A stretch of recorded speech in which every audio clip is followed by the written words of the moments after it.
So we all have heard the news, obviously. A couple of days ago, R-Truth was unfortunately released from the WWE. Now, in my years of being a wrestling fan, have I ever seen a more criticized release? Now, I haven't been a wrestling fan for like 30, 20 years either. So I haven't been there for everything, but I think it's safe to say this is one of the most hated and criticized releases yet. The backlash WWE has been receiving is insane, and it's something I really haven't seen. I mean, if you go to WWE's social media pages, almost every post, the comments are flooded with hashtag we want truth and people just complaining. Even Triple H is getting all the hate. And I mean, obviously, he's the one that released R-Truth. And before you say, oh, it wasn't a release, blah, blah, blah, it was just contract wasn't renewed.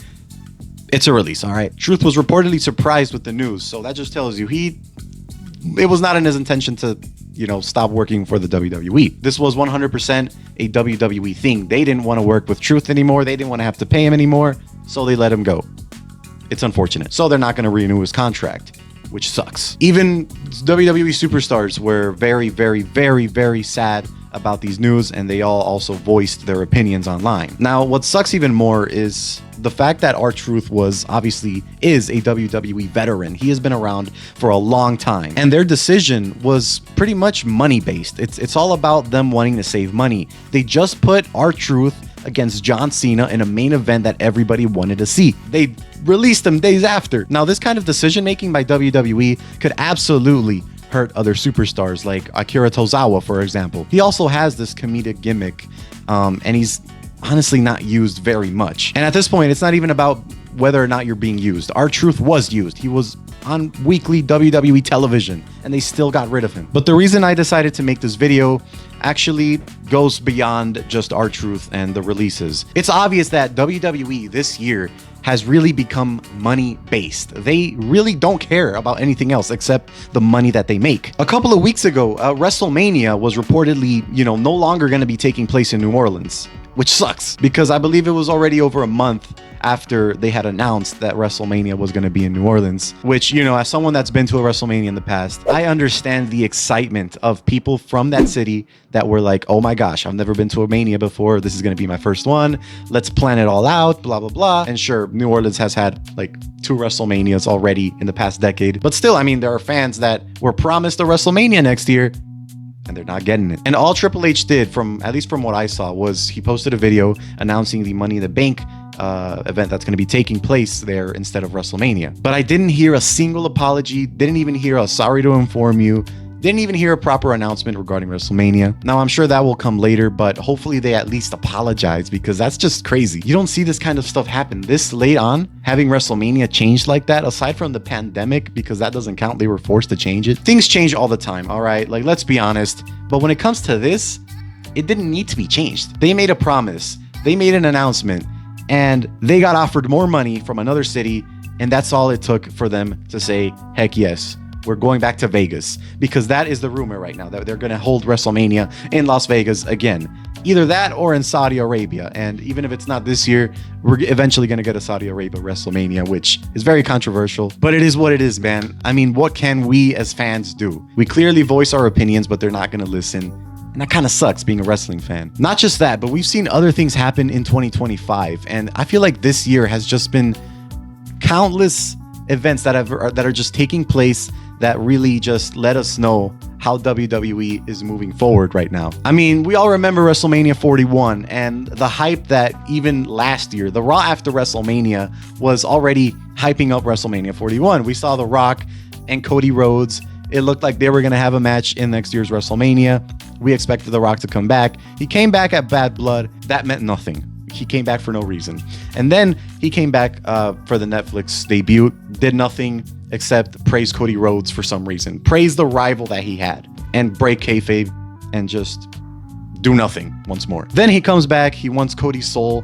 Honestly, man, I lost track of all the Rock returns. He keeps returning. Every time he returns, though, it means nothing. He started off this feud with, turning John Cena heel. We all expected The Rock to be at WrestleMania. I remember watching the the countdown to WrestleMania right before night 2 of WrestleMania started. And even them, the analysts, the commentary team, they were talking about how The Rock needs to show up that day. So expectations were like through the roof with The Rock being there. It was a no-brainer. And I mean, of course it was. That's where The Rock belongs. He's part of that storyline. In fact, he is the plot of that story. He's the one that turned John Cena heel. Yet, The Rock doesn't come out.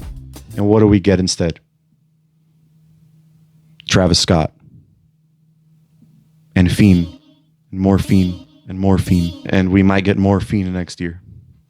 But yeah. So, what does The Rock do? Well, goes on the Pat McAfee show and talks about what happened. And he says, oh, I didn't want to take the spotlight from John Cena. This is Cena's heel run. And that doesn't really make sense. I mean, if he was going to be there to help John Cena win the championship, how on earth are you taking the spotlight from John Cena? He's still winning the championship. If anything, you're boosting that story. You're pushing that story. You were there to help him turn heel. If you didn't want to take a spotlight, why be the reason John Cena turned heel in the first place, you know? And then we got Travis Scott in the main event of WrestleMania helping John Cena. That should have been you, Dwayne. You know, it doesn't really make sense. What he says does not make sense at all. And it was heavily criticized by people, understandably so. I mean, I myself have been, you know, I am a massive Rock fan, especially last year. Obviously, last year, I went to my first WrestleMania. I was there in Philadelphia, and it was just amazing. I mean, the build to that story, the We Want Cody movement that showed that WWE and Triple H really cares about us. It really felt like that was the start of the Triple H era, the Renaissance era, whatever you want to call it. People were giving it a whole new era name because of 2024. You know, it was just a huge year for the WWE. But unfortunately, man, we were wrong. You know, it was looking good. Netflix came in, and we were gonna have Raw on Netflix, and WWE is gonna be boosted, man, to the top, through the roof. So yeah, 2025 proved us wrong, and unfortunately, TKO is not doing good for WWE. And on top of that, let's talk more about WrestleMania 41. Did you guys see the ticket prices? You needed to sell your house to get a front row WrestleMania ticket. There was like no tickets in there that were priced for like anything under $1,000. And I checked multiple times. I think like the last day, probably because they always lower the prices on the last day. Maybe then they lowered the prices, but throughout the whole time, man, these prices were thousands and thousands of dollars. We're talking about the highest, the worst seats in the house. They were thousands and thousands of dollars, dude. And we're talking 2 nights as well. And it's not just WrestleMania, man. Earlier this year, WWE came by to my local city, man, and I was trying to go because I usually want to go to the local city shows. I always go, actually. Well, 90% of the time. But this time, no. It was an episode of SmackDown. I was interested. I obviously wanted to go. But those ticket prices made me make the decision of, no, we're not doing it anymore. They opened up seats behind the stage, which I remember going to a show, and I'm going to show you guys what it looks like right now. I went to a show in March of 2024, so last year, and I got tickets within the last week before the show started because those were the only ones available for that price, at least. They were like $30 and they were behind the stage. So the view wasn't going to be great. Those were actually the worst seats I ever got, you know, and I've attended over 20 wrestling shows. And this is how it looked like. You could literally see nothing but the ring. That same section, I saw it on Ticketmaster open this year. And those same seats, that same section, over $100 for that view. No clue why. And aside from the tickets, man, we have other things going on. As someone who's a wrestling fan, obviously you want to get WWE merch, right? Well, let's check out WWE Shop. In fact, let's specifically check the title belts here. As you guys know, WWE sells replica title belts. They're made out of metal. They don't even have real leather, so that sucks, but they're made out of hard metal. They're really nice replicas of the real belts. And for years, they've been priced at like $500, which already was criticized. But now you can get yourself a brand new replica for $600. That's actually what deluxe replicas would cost like 10 years ago. They would sell deluxe replicas, and I believe they had real leather, but then they had their standard replicas, which would cost like $370 or $400, I think. And obviously now they don't sell deluxe replicas, but they do sell the standard replicas, which you can get now for the price of a deluxe replica from back in the day, $600. And also WWE used to sell commemorative belts, which are basically were the replicas, except they are made out of plastic. I have some, actually. Well, the one on the nearest to the other wall, the current World Heavyweight Championship, is a commemorative belt. It's the same as a replica. It's the same size, same length, except it's made out of plastic. It still looks metallic, as you can see. It still looks good. It looks great, except it's made out of plastic. So it's going to be a lot less heavier. And I'm pretty sure they just make those for people who just want to put them on display and they don't really want to spend too much money on the actual replicas. So they have these, usually they were for like half the price of the real replica. So usually they were like $250. But back in the day, they were like $100. But yeah, those have also gone up in price, man. We're talking about pure plastic and fake rubberish leather. Very stiff leather, by the way. Horrible. They actually cost, currently, the only two commemoratives, because they stopped making commemoratives now. They only sell the ones for the current world championships, the Undisputed Championship and the World Heavyweight Championship. They cost almost $400, dude. That's insane for plastic. I never thought I'd see the day when a commemorative belt was going to cost almost $400. For that price, you can get yourself a used replica on eBay or somewhere else. So you're not going to see me buying replicas on WWE Shop unless there's a sale. And let's talk about John Cena more. If you go on WWE Shop, man, they have released so many Signature Series John Cena belts. It's like insane. There's so many of them. And they're all super expensive. I don't know the price off the top of my head. I think they're like $700, $800. I don't know. But not just that. He also releases new merch every time he appears at a WWE show. They release new merchandise for John Cena. Now let's talk about John Cena's heel run specifically. John Cena's heel run, in my opinion, and a lot of people's opinion, has been quite underwhelming. A lot of things needed to change. We all expected a brand new theme song. We all expected at least like Thugonomics to come back. Basic Thugonomics, sorry. We all expected something to be different, you know? And what we got was John Cena saying, no, you're not getting what you want, which is, in my eyes, an excuse for WWE's laziness. We could have gotten brand new merchandise, you know? We could have gotten some, I don't know, but John Cena still looks like a face. If he still dresses the same way he dressed back then. And in my view, they just didn't want to change that about him. They didn't want to really dive into that heel run to the point they change his attire. Like, for example, last year, we got The Rock turning heel, right? I expected that same thing happening with John Cena this year. I mean, we even saw The Rock dressing differently. He had a different attire. He dressed differently, like Hollywood Rock, you know? But with John Cena, we have the same stuff. And I think they just did that because they know they're going to sell. They know that John Cena has always been a top merch seller, and they don't want to lose that. They care about the money. If that's going to get the money, you know, then let's not worry about his character right now. Let's not worry about his presentation.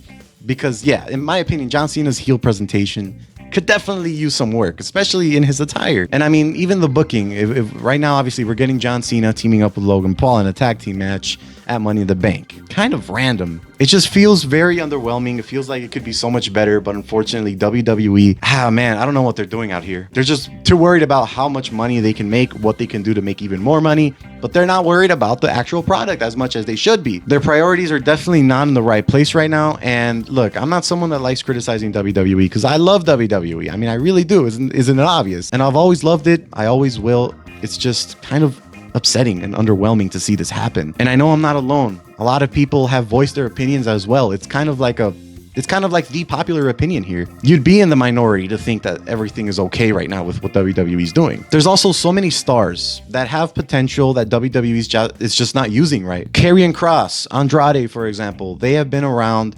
They haven't gotten anywhere, if I'm honest. And I mean, this has always been seen in the past. Obviously, even Vince wouldn't know how to use some stars, but I feel as though this is something that should have been fixed with the Triple H era coming in. But unfortunately, no, this is not something that's getting fixed. We're seeing it happen a lot. And we're even getting people like R-Truth released from the WWE. What's going on? All these budget cuts, they're too much. And let's even talk about the stage designs, man. The WWE has really just lost what they used to be. We used to have amazing stage designs for, all the pay-per-views like SummerSlam. All the PLEs would have really interesting stages. And don't get me wrong, this year's WrestleMania stage was awesome. But other than that, we have the laziest, the smallest stages possible. And obviously this is due to a budget cut and also because WWE wants to fit more fans in the arena, which was, it's all right to do that. It's just kind of, we could use a little more of a stage, And don't even get me started on Def Rebel. I don't even think I need to talk about it. You guys know Def Rebel, the composers for all the WWE theme songs right now. And they've composed theme songs for the past few years for WWE superstars. Some have been okay, some have been good. But for the most part, don't even let me get started on what they're doing right now. Naomi's current theme song literally sounds AI generated. Whether it is or not, it shouldn't sound AI generated. So yeah, even the theme songs have lost their their touch, their soul. And it feels like WWE as a company is also losing that. I feel like WWE is not prioritizing their fans as they should be, because obviously WWE runs on the fans. If it's not for the fans, there is no WWE. So hopefully they manage to fix this. Hopefully they do give us some good things and some hope, because unfortunately it's just a bad look. They obviously have a lot of money and they're asking even for more money, yet they're making all these budget cuts, which is really hurting the product and it's really hurting their image. So I think that's just like a bad balance between you know, having all this money and then asking for even more, and then not using it to fix up things, but rather just asking for more and more and more money. So that's just what I'm seeing right now, and I know many people agree with me. But if you don't, I'd like to hear your opinions. Honestly, I'd really like to hear your opinions on that one. So yeah, let me know in the comments what you think. WWE certainly needs to get this fixed. I hope to see it happen because I love WWE and I don't want to see them go in a bad direction. I'm sure you don't want that to happen either. And I mean, WWE still has a potential to get it together. They just really need to. They have the fans. They have everything they need. They're just making bad decisions and their publicity is on the line, kind of. But yeah, I really do hope they get it together. Again, no hate to WWE. And with that being said, hopefully next time I talk about something related to this, I can say good things about the WWE. But with all that being said, thank you guys for watching. I will see you guys in the next video. Let me know what you think in the comments down below. Goodbye.